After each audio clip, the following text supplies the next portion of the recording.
It's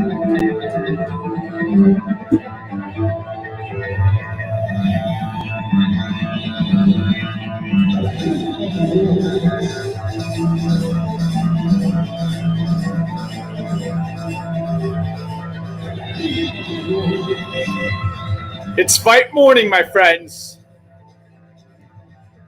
Fight morning. UFC Vegas 32. Welcome back. Corey Sandhagen versus TJ Dillashaw. Questions will be answered tonight, my friends. 11 fights. Let's kick things off. First fight of the night where we have Diana Belbita taking on Hannah Goldy. Diana Belbita, 13-6 overall record, only 25 years of age, still very raw, coming in with a significant reach advantage, minus 118 betting favorite. A little DraftKings value for you there at 7,900. Taking on Goldy, who we haven't seen in a few years. That 5-1 record consists of a win over Jillian Robertson, a loss to Miranda Granger. You watch the Granger fight. Goldy gets caught at range, was not able to find much success inside. Challenging times for Hannah Goldy, who is the more muscled up fighter here. This fight, you look at 8,300. This fight takes place at 115 pounds for Goldy, who is a muscled up individual. I think that she's going to have a massive strength advantage here against Belbita. Kudos to those who were able to lock up Belbita at significant dog odds, but this fight is a toss-up. This is a curtain jerker that unfortunately is relevant to the slate. There's the potential for Belbita to land volume. I'll be picking Hannah Goldy, though. She's the more seasoned fighter, more well-established product, although she does have less in-fight experience. Look out for that range of Belbita, though. That reach advantage could be a major issue here. If Goldy has not figured out how to close the distance, we know that she loves to land those not devastating kicks, but they do add up. So I'll be picking Goldy in that spot, though. I would, from a wagering perspective, that's something that I would stay away from. Other spots to look at on this card. Second fight of the night, where we have Sijara Eubanks, who, look at that record, 6-6, but there's more to that than meets the eye. Taking on an Elise-Reed, who is a CFFC champion with an unblemished 4-0 record, but this is a fighter who spent time down at atomweight, is a strawweight fighter coming up to 125 pounds, where, man, she's got her hands full with Eubanks here, who's dropping down from 135 pounds. Looked good on the scales. 36 years of age for Sarge. Look at that DraftKings price of 6,900 for Reed. I don't think that is going to end up on the optimal lineup for you at 125 pounds, Miss Reed. On the other side of the fight, Eubanks, we know that she's a legitimate threat on the map. This is a fighter who has at times bullied bantamweights. And Elise-Reed has shown in her CFFC fights that she can get taken down and dominated on the mat. I was watching one of her fights where it looks like she clearly lost the fight and then ended up getting a split decision victory. That was a shocker to me, but I'll be picking Sarge to win this fight, and I think she is going to get this one done inside the distance. Oh, good morning, Evan. Pleasure to have you on board here. It is a beautiful day, and there is money to be made. So let's get after it, my friends. Let's keep this train rolling, where we're going to head into the third fight of the day. By the way, this broadcast is being brought to you by MMA Oddsbreaker, and we also have our friends BetDSI up in the corner of the broadcast here. Next up, we have a bantamweight bout between Julio Arce and Arce-Ewell. Arce-Ewell, 17-7 record. We know he's a fighter here who loves to use his length, get on his horse, stay evasive, and use that range to help him win fights. He's coming in here as a significant underdog at plus 168. And then you have Julio Arce, 16-4 record, has fought some stiff competition inside of the octagon. I believe Arce, though, has reached his ceiling at this stage in his career, coming in at now over minus 200 at the betting window, and a pretty high DraftKings price of 9,100. I do see this fight ending up going to the scorecards, and that's where things could potentially get tricky, because Ewell has a habit of keeping fights close unless he gets grounded. And I don't think Arce, although he does have a ground game, I don't think he's going to be able to keep Ewell on his back. I'll be picking Julio Arce in this spot to win via decision, though. It's just a pretty wide line, if you ask me. The coffee tastes great, my friends. We are ready to rumble. We are heading up and down this card here for your Fight Morning Quick Card Breakdown show. Let's see. Evan tells us that Eubanks over Avila was impressive. I agree with you. You go look back at that fight. Avila is a massive bantamweight, and she got snuffed out in that spot. Let's get back to Mickey Gall versus Jordan Williams. Mickey Gall seemed to be on the verge of putting things together in his career. Has a little bit of striking, though everything seems to fall apart after about the 3 to 4 minute mark when we're talking his stand-up game. And then the wheels tend to fall off as part of his grappling game the second and third round. Disturbing when you're a professional fighter and you can't compete for 15 minutes. The Diego Sanchez fight, that really sent us a message that this fighter is not trustworthy. Mickey Gall, plus 145 underdog. Initially, I was looking at the possibility of a submission. I still think that it is within the realm of possibility, though. We deal with probabilities here, and I think the far more likely outcome is that Jordan Williams ends up breaking Mickey Gall down the stretch here. We were waiting for Jordan Williams to hit the scales. He made weight. He's a known diabetic who had spent his career up at middleweight and now is amongst the 170 pounders. Williams coming in with a DraftKings price of minus 175. I think a finish is live late for Williams. He didn't look great on the scales, but he does have the wherewithal to stay in the fight, and he can take damage. I don't think Gall's going to be dishing out much damage in this spot, though. Give me Jordan Williams to get the job done. Mickey Gall, though, if he's able to get some back control here, find the back of Jordan Williams. Jordan Williams is not a great grappler, and Mickey Gall, he does have the grappling edge in this spot. So give me Jordan Williams.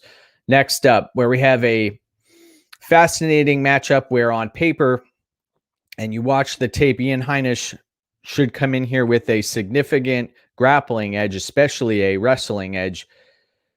Ian Heinisch has fought some stiff competition, 14-4 overall record, a DraftKings price of 8,500. Taking on Yanez-Imavov. Imavov, 9-3 overall record, French fighter who is a striker by trade. And I'll tell you what, you go back and watch Heinisch's fights against, even as far as back as the Derek Brunson fight, you see that kind of changed Heinisch's life. He ended up leaving a camp and heading down to Sanford MMA, where Brunson has done a lot of work with Henry Hoof. So that fight, Heinisch got, in my eyes, after taking that head kick early, exposed on the feet. Brunson was walking him down, landing that left hand, getting the better of the striking exchanges. And Imavov, in my eyes, is a far and away better striker than Brunson and other strikers that Heinisch has faced. Omari Akhmedov, he's a wrestler, has had success against Heinisch there. We saw what Kelvin Gastelum did. Imavov, though, big gaping hole in the grappling department. And that is going to be the straw that potentially breaks the camel's back in this spot, because Heinisch could come in here and should come in here and grind out Imavov.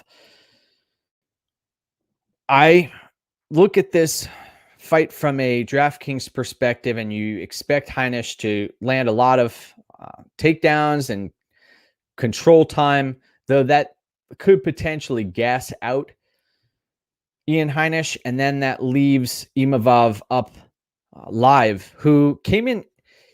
He isn't the bigger fighter, the thicker fighter, but he's the taller fighter and the rangier fighter. Imavov, we're speaking about. I think Imavov is going to be in this fight the longer it stays standing, and I'll be picking Ian Heinisch to win. I think the more likely outcome is that Heinisch grinds Imavov out, as we've seen Phil Hawes do in the past. Though I am coming out and saying that Imavov is live in this spot, and I'm not counting him out at all. I think it's a dangerous spot to be in for Heinisch if this plays out on the feet. Banger up next at middleweight, where we have Punahele Soriano coming in at -123. The odds are headed in his favor here slightly. 8,200 in DraftKings, taking on a Brendan Allen who was the last fighter to the scales, coming in 16-4 overall record. Sanford MMA fighter who, after that first fight where Sean Strickland really, he laid the blueprint out to beat Brendan Allen, had now gone back to his grappling well, took out Carl Roberson, and looks to get back in there and use his grappling against a Soriano who is a known kill or be killed fighter. We haven't seen him killed yet, though.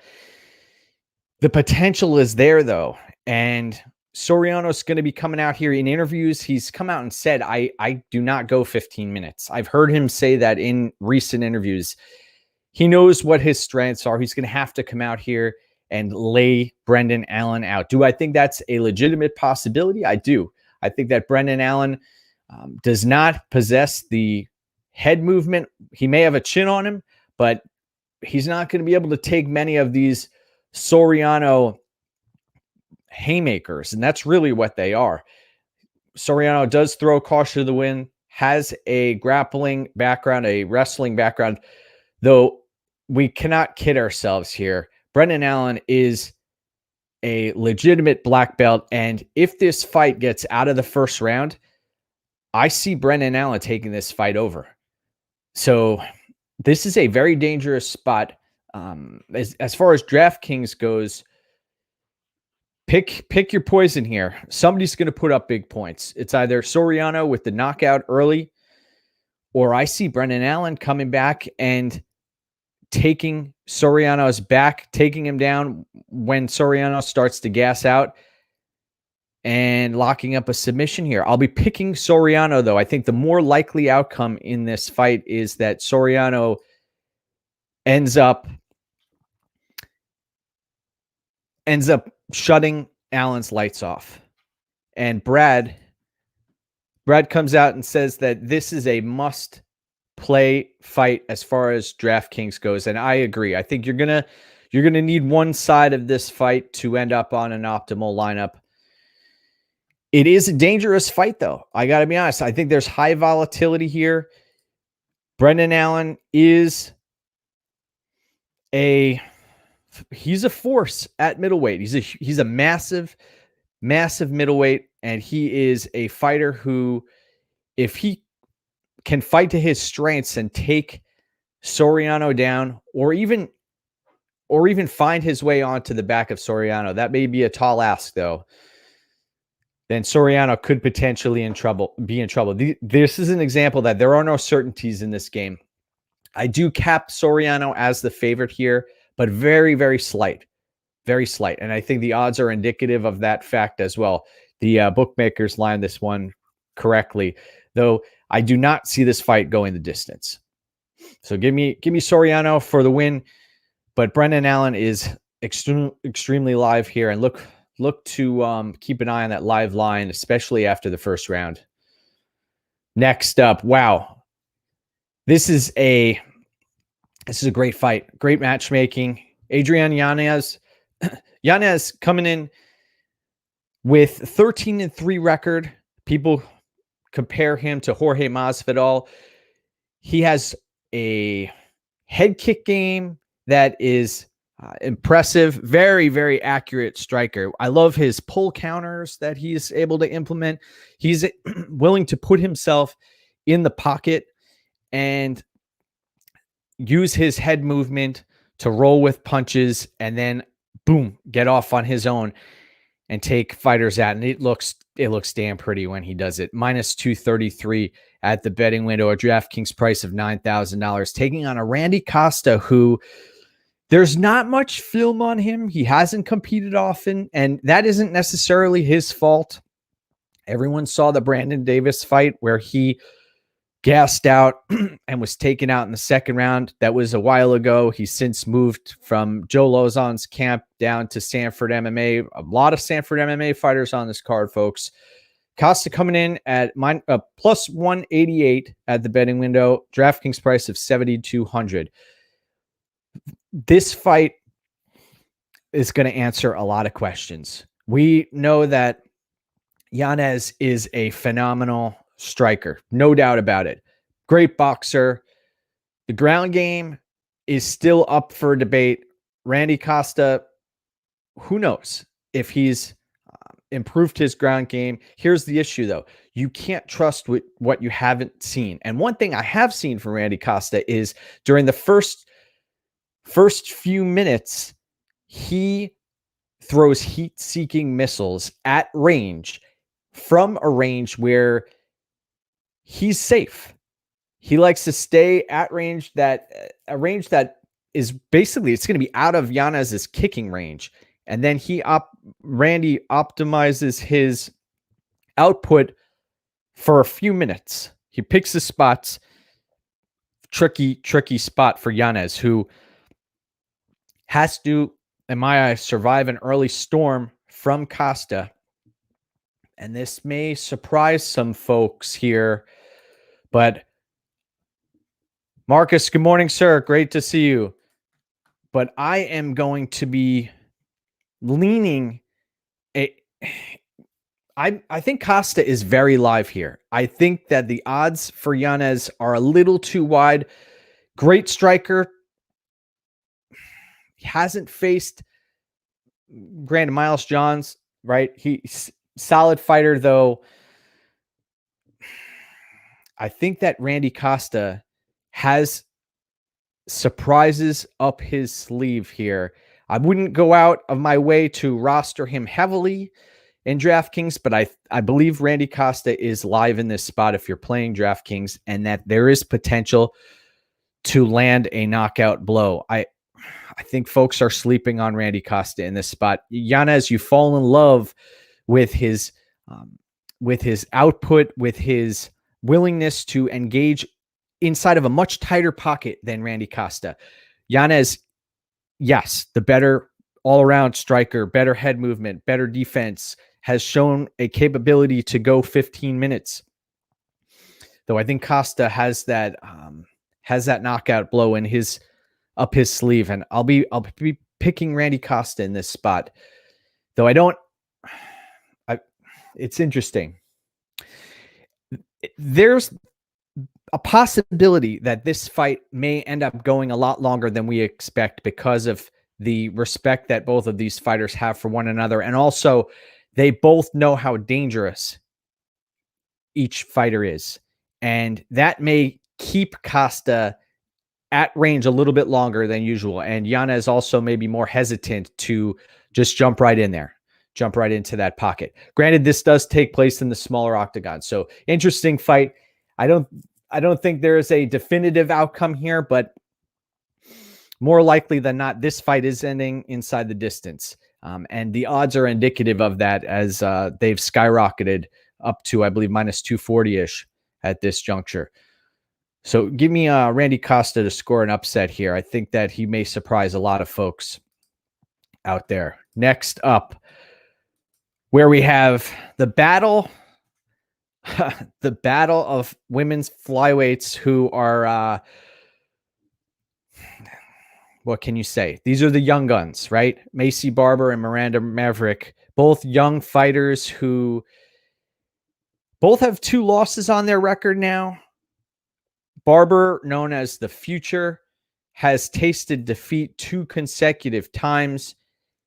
And really, really interesting spot here where you have a Maycee Barber who is coming off of her her loss against Alexa Grasso. I'm just pulling up here Maycee Barber. Let's see. So she fought Alexa Grasso in February and now has a few months to right the ship. Is a few months at Team Alpha Male, is that going to be a difference maker in this spot against Miranda Maverick, who in my eyes is the much stronger fighter physically, the better grappler?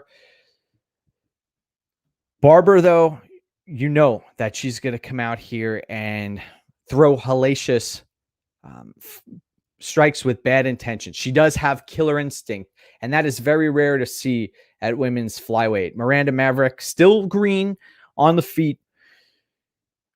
Barber could put Maverick in some really bad spots here on the feet if she catches her during a marauding barrage of strikes. That's the way I see Barber having some success. You look at what she was trying to do in the Alexa Grasso fight. It looked like the Moroz Taylor bout where she was throwing jabs at range and she was 10 plus feet away from her opponent. Meaningless. You could tell she was extremely tentative. There should be no feeling out process in this fight. I see both of these fighters tangling and engaging. I'm going to be picking Miranda Maverick in this spot. I know a lot of folks out there are on Barber. I think that the aggressiveness and the natural killer instinct, no doubt, goes to Maycee Barber, but the fight IQ of Miranda Maverick, the elevation in her game from fight to fight, we saw against Robertson. I mean, the in-fight decision-making was through the roof for her, and she's a very smart kid. I think that the line is appropriate here, and I'll be picking Miranda Maverick in this spot. Maycee Barber, there's always a chance she comes out here and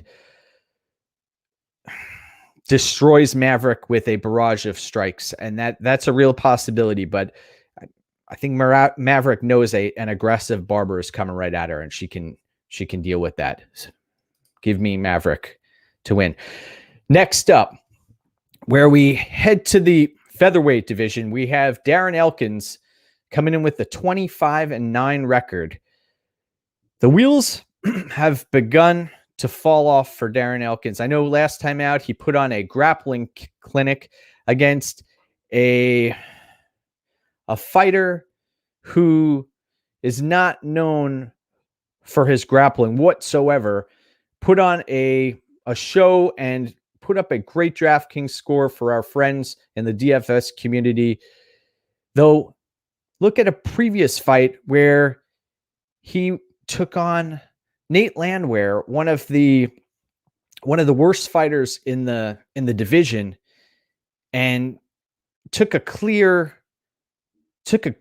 beating in that fight, was not able to get his feet under him. And that's a trend that I am very concerned about. You watch Darren Elkins, the guy granted, he's fought great competition, right? Bermudez, Volkanovski, etc. He's stumbling all over the octagon. The Ryan Hall fight, he made Ryan Hall look incredible as a striker. You can tee off on Darren Elkins at this stage in his career. Yes, the grappling edge is massive the longer this fight goes. Darrick Minner is a finisher by trade, though you listen to what James Krause has been trying to do with him. He said in a recent interview that the last fight against Rosa, when he went the distance, that happened because Krause was telling him, he was looking over at his corner and Krause was telling him, no, don't lock up the submission. Not yet, not now. He knows he wants to strangle someone, but this part of his game is being slowly ironed out, and it's going to take, old habits die hard, man. It takes a long time to change your ways. And Minner's been around the block. He is a known gasser, known fighter who's kill or be killed. He's been finished many times. Elkins, though, I'm concerned, man, that Elkins is at the end of his road here. This is a fighter who he's always sounded punch drunk on the mic, and progressively, who knows what's been happening in the gym behind closed doors. He's been a staple of Team Alpha Male for a long time here, and I have concerns for Darren Elkins here. I think that Darrick Minner is the rightful favorite in this spot. There's the grappling, though, is going to go to Elkins. The wrestling will go to Elkins. The known cardio goes to Elkins. But when you're walking around and he looks like he's on Queer Street mid-fight, he's just can't get his feet under him. And he's extremely unathletic.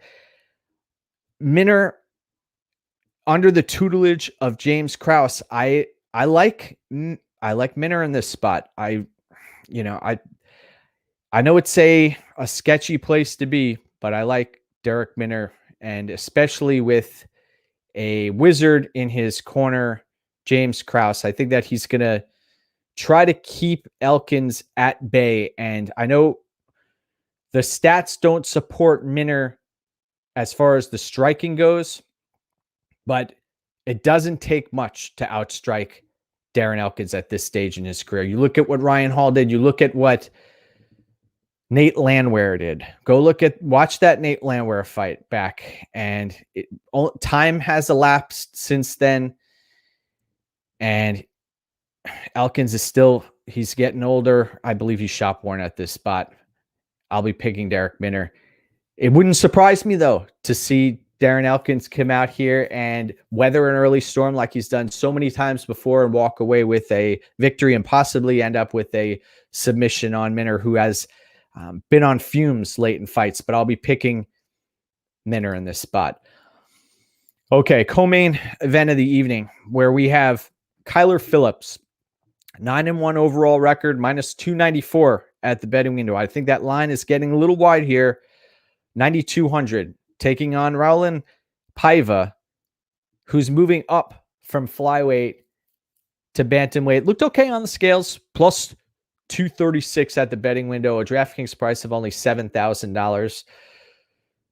A few things that stand out here on the tape when you watch Kyler Phillips. Plus, you know he's coming out of a great training room where he's got Casey Kenny, Bautista, and others who are working with him day by day down there. Sean O'Malley, etc. Great camp. Phillips' quickness, quickness with his transitions are very key in this spot. I think that is a difference maker in this fight.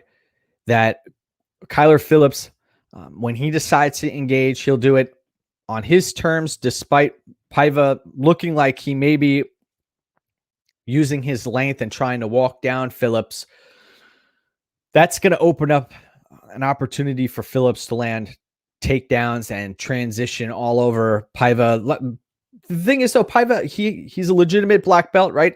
This guy has a 20-3 overall record. And I initially held Paiva fairly high. The Bontarin loss, that wasn't necessarily his fault. That was a cut stoppage. But this Paiva's got to get on his horse here, and this is going to be the toughest fight of his career. I'll be picking Kyler Phillips to win, and he's just got to watch out for that third round. Paiva may come alive, as Phillips, we've seen him come out very hard in the first couple of rounds and then fall off slightly. So keep an eye out for Paiva late, but I'll be picking Kyler Phillips. And this line, though, is out of hand at almost minus 300. Main event of the evening. We're here. Corey Sandhagen versus TJ Dillashaw. TJ Dillashaw returning from a 2.5-year layoff after being TKO'd by Henry Cejudo and popping for EPO.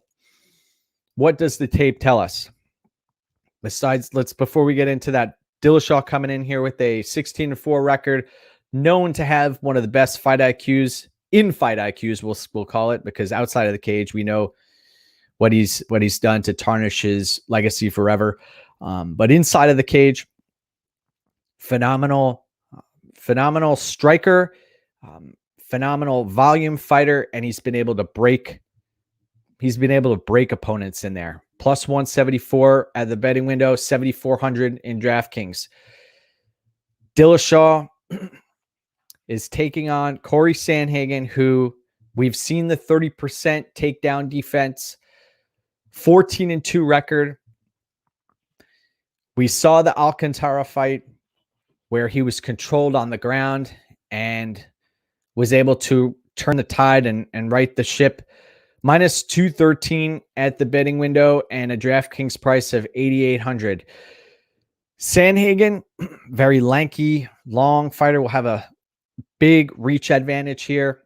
Dillashaw is going to have to get tricky while closing the distance. I think we're going to see Dillashaw try to change levels and put Sandhagen on his ass, and then try to rinse and repeat takedowns and holding Sandhagen on the mat. That may be a tall ask, though, at this stage in his career at 35 years of age. We're talking about a 25-minute main event. And Sandhagen, I think he's going to have opportunities here to disengage, find his way, and then eventually take over this fight the longer it goes. Something that I've noticed in many of Corey Sandhagen's fights, he's so locked in that he is landing these low percentage, high risk techniques like the flying knee as Frankie Edgar's closing distance. That kick he landed against Moraes. He had success against Asuncao. I see it's tough. You can't bank on somebody landing a low percentage strike like that. But that is a possibility that he puts Dillashaw out. The more likely outcome, though, I think here is that the longer the fight goes, we see Corey Sandhagen start to have some success at range. Let's be real here. Dillashaw has spent years away from the sport. He's coming off of a TKO loss. He's shown chinks in his armor through the years. though his main gift is sustaining a hellacious pace and breaking opponents down the stretch. And I don't think Sandhagen's going to be the fighter that will break under that pressure the longer the fight goes. I think that Sandhagen is actually going to come alive the longer the fight goes. And I'll be picking Corey Sandhagen to win. I think he does get this done inside the distance, possibly third, fourth, or fifth round. Though the thing to consider here when capping this fight is Corey Sandhagen's 30% takedown defense. That is a problem. And you heard in the Edgar fight afterwards, post-fight, Sandhagen mentioned, you know, he knows that his wrestling sucks and people tell him his wrestling sucks. He wants to show it off, but he hasn't been able to. I'm not going to say that Sandhagen is going to come out here and start defending takedowns or landing takedowns of his own. And that's not a threat that Dillashaw has to worry about. But Sandhagen has an uncanny ability to get back to his feet. And granted, when he does that, he has a tendency to give his back up and route to standing up. But that's been a successful method for him to get up for a while. I'm going to be picking Corey Sandhagen in this spot. And I want to mention that and also say that there is a possibility that TJ Dillashaw comes out here and grinds Corey Sandhagen out. Though the more likely outcome is Corey Sandhagen winning this fight. And I'm going to be picking here. I think he's the rightful favorite. Daniel thinks that Sandhagen eventually connects. Okay. I concur. Want to thank everybody for tuning in here. We are third party tracked. You can follow my plays over at MMA Oddsbreaker Premium.